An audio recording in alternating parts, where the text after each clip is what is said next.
Kyra, what caused you to be so against marijuana? My son committed suicide. And since that time, I've met upwards of 7 mothers who have lost their sons to suicide and have had that same link to high potency THC products. I would never want a family to go through what we've been through, ever. So I guess first off, what I would say is what a loving and intelligent person Andy was. He just had a great sense of humor, and he had a lot of friends, and he was just always so sensitive and connected to people.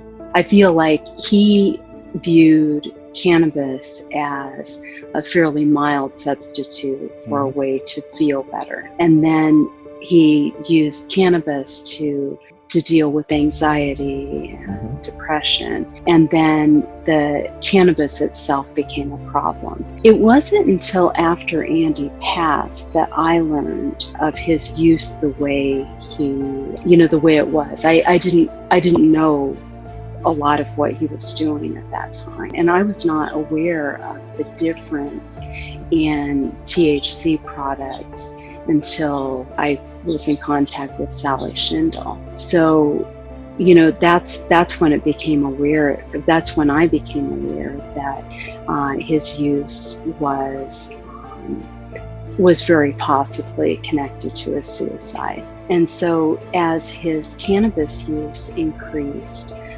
what he didn't realize is that he was already in front of a moving train. I don't know to this day what that link is, but I do know that there needs to be research having to do with THC. There's been this consistent message from the cannabis producers and the dispensaries that these are safe products.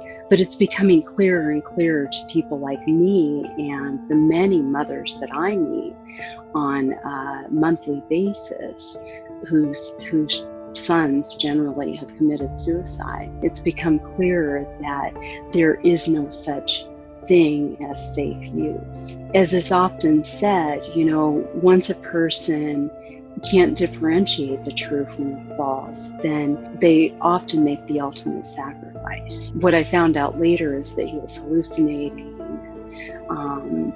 and this was after he passed, and his THC level was incredibly high. That was one thing that we found out after he passed. But he tested so high, like within 90%, 90 nanograms per milliliter. To my knowledge, his first use was somewhere around the age of 17. This idea of safe use, it's becoming clearer and clearer that marijuana is not safe for everyone.